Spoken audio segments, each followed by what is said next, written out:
अस्सलाम वालेकुम my dear students, कैसे हैं आप सब। कल वाला लेसन याद कर लिया आपने। कोई क्वेश्चन, कोई चीज़ समझ ना आई हो तो please you may ask students. आज हमारा जो टॉपिक है वो है अबाउट बाइनरी आयनिक मरकबात के कीमियाई फार्मूलाज। बाइनरी का मतलब है दो।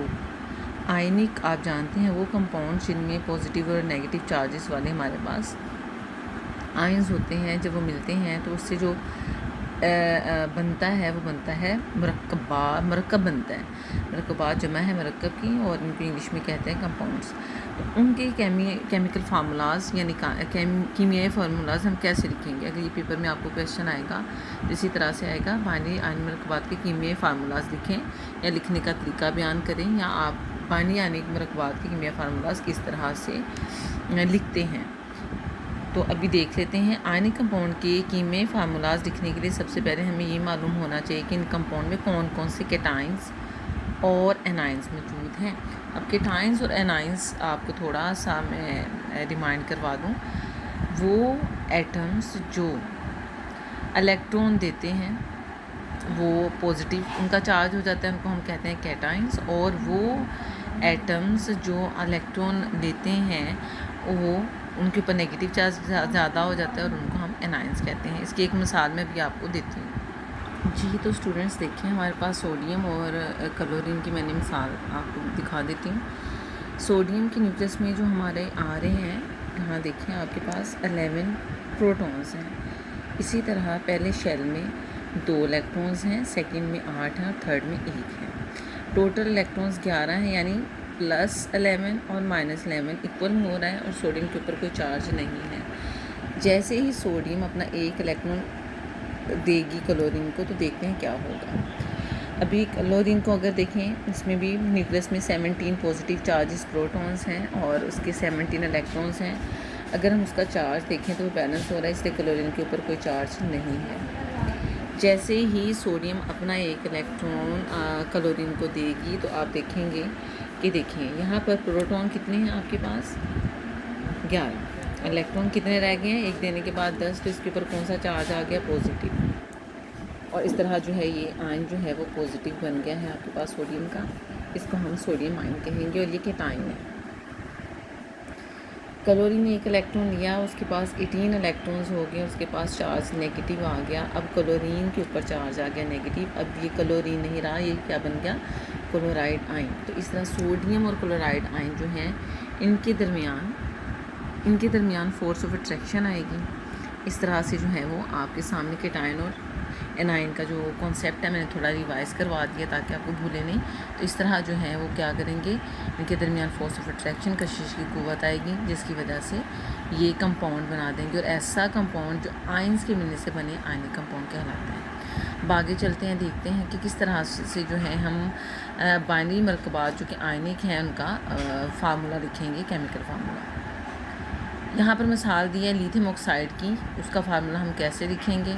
लिथियम केटाइन, लिथियम चूँकि इलेक्ट्रॉन दे रहा है इसलिए ये केटाइन है, पॉजिटिव है।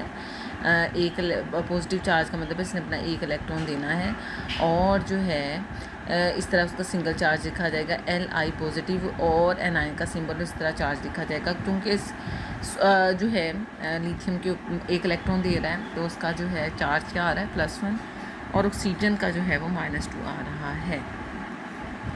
अब इसकी क्रिस क्रॉस का फार्मूला लगाकर, जो कि केमिस्ट्री के अंदर लगता है, इस कंपाउंड का केमिकल फार्मूला आप कैसे लिखेंगे कि जो लिथियम है उसका चार्ज सोडियम ऑक्सीजन के ऊपर, और जो ऑक्सीजन है उसका चार्ज लिथियम पर आ जाएगा। इस तरह जो है वो चार्ज बैलेंस हो जाएंगे, और आपके पास जो है लिथियम ऑक्साइड का बाइनरी आयनिक कंपाउंड बन जाएगा, और उसका फार्मूला बन जाएगा Li2O।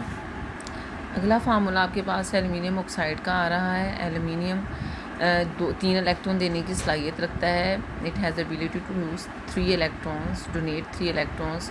तो एल्युमिनियम 3 दे रहा है। ऑक्सीजन के ऊपर जो चार्ज है वो -2 है, क्योंकि ऑक्सीजन 2 इलेक्ट्रॉन ले सकता है, उसके जो वैलेंस शेल्स में कैपेसिटी है। तो इस तरह जो क्रिस क्रॉस फार्मूला हम लगाएंगे तो एल्युमिनियम का फार्मूला Al2O3 एल्युमिनियम ऑक्साइड या एल्यूमिना बन जाएगा। मैग्नीशियम नाइट्राइड का इसी तरह से, मैग्नीशियम 2 इलेक्ट्रॉन देने, ग्रुप 2 से ताल्लुक़ रखता है, 2 इलेक्ट्रॉन दे सकता है, और नाइट्रोजन जो है वो 3 इलेक्ट्रॉन ले सकता है। तो नाइट्रोजन के ऊपर -3 है, नाइट्राइड बन जाएगा ये। तो ये मैग्नीशियम नाइट्राइड का फार्मूला है।